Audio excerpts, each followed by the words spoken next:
but I was also, heavily with my family on the street side. Okay. So, but I kept that away from N9ne. Oh, really? He didn't know? He didn't know nothing about it. Absolutely nothing. So I kept that away from him, and I started getting drawn and pulled into the street more than the music thing. Yeah, we on Boss Talk 101. Yeah, we gonna talk. Okay, so going back to the story, I was doing the music thing and everything with N9ne, but I was also, heavily with my family on the street side. Okay. So, but I kept that away from N9ne. Oh, really? He didn't know? He didn't know nothing about it. Absolutely nothing. So I kept that away from him, and I started getting drawn and pulled into the street more than the music thing. So Tech would call me. He would call me literally every day. Bro, when we get back in the studio, I'm like, bro, I'm taking care of some things right now. I get back to you. But I wouldn't tell him what it was. And he would call me. Then he ran into this guy named Icy Rock. Okay. He met him on a plane because he was going to a convention with Soleil. Okay. Remember the female rapper Soleil? Mm-hmm. She's from Kansas City. So he was going to a music convention with them, and he ran into the producer, Icy Rock. And Icy Rock is the one that said, hey, man, ain't you the dude to sing You Stutter Steppin' Motherfucker? And Tech said, yeah. He said, man, I want to work with you. So Tech called me. He said, Walt, since we ain't doing music, is it okay if I work with Icy Rock? I said, man, go right ahead. You got my blessing, bro. Because back then, we was real big on loyalty. Mm-hmm, loyalty was real big. So he wasn't just going to go over there and work with him, without us approving it. I said, yeah, go ahead, bro. You got my blessing, bro. That's all. I like that. And he went over there and he started working with Icy Rock. When he started working with Icy Rock, that's how he got the deal with Perspective Records. Wow.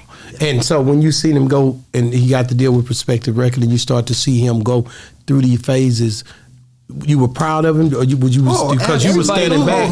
You were standing back looking and saying, man, absolutely. That's us. And we stayed in contact. Absolutely. He would call and tell you the moves that was being made and like, man, look at this happen. That's dope, man. And so when did you know, like, this dude, he gone, bro, did like the next level? What you mean? As far as on that independent grind, the way he did when he decided to come out of the labels and he decided to be the independent him. Oh, when he got and with he Travis. met with Travis. Yeah, when he got with Travis. When he got with Travis and he got with Strange, man, and it's when they did that first album, Angelic, that still had a lot of street element to it because a lot of that production was still done by Don Juan. Okay. And Icy Rock had some production on there as well. So he still had a lot of street element on that Angelic. And I seen the response and just how big it was becoming in the media. Okay. That people were knowing who N9ne was everywhere. Wow. Worldwide.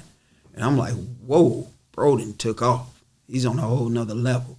Although there were things going on behind the scenes, with the personal business side. But as far as the music and the effect that the music was having, I said, whoa, bro, gone. And then when he came out with the next album, I think it was Absolute Power, might have been the second one. He came out with the second album, then he was on tour. He was gone.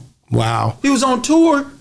We got 365 days of the year. He was on tour 300 days of the 365 days. Wow. He was gone. Man, that's dope, man. And he did that for the next 10, 15 years, 20 years. 20 years. Gone. 20 years. Gone. He was gone. Man, that's dope, bro. Like I said, that story, that come up story, like I said, Kansas City, Missouri, man, I've seen some talent come out from up here, like I said, like a Eddie or like my boy Columbus Short or Tech. And it's just crazy how, big, it gets, people see it and they be looking like, damn, I'm like, what's going on? When I seen Eddie Greer, I was like, man, what's going on in Kansas City? I got to get up there. It make you want to go and see. I was wondering when y'all was going to get up this way. Oh, because I've been saying it. That was one of my things I always say on the show. If I'm gonna do what I say, I say if I do a live show, first live show ever, it's gonna be Kansas City music because they love Boss Talk. Yeah. Right. I can see it. I can see my analytics, and I'm like, man, Kansas City, Missouri show, Boss Talk 101 love, along with New York, along with of course Texas. Yeah. The ones in Texas, I see why people a lot of times these guys from Texas they'll go to different places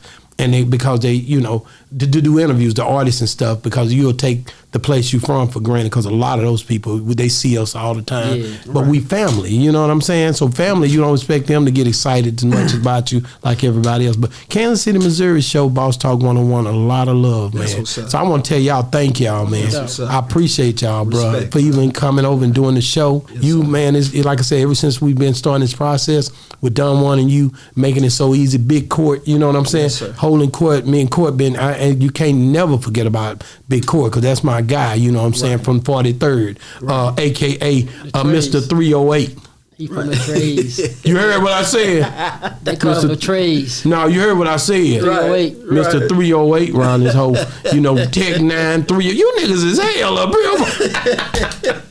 But I interviewed him last night. What up, N9ne was on here last night. I got the core. I got everybody. You know what I'm saying?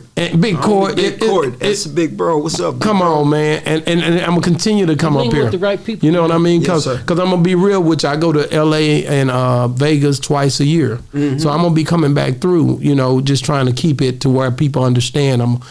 This the areas that I reach and touch. You know what I mean? So I want to tell y'all, thank y'all again. And man, if we ever in Tampa, I'm gonna be on you. To be honest with you, because you're gonna have to show me what's up. Absolutely. We gonna figure it out down there too. You know what I'm saying? There's something going on we need to get into together. You know what I'm saying? So thank y'all, man. Yeah, we on Boss Talk 101. Yeah, we gonna talk.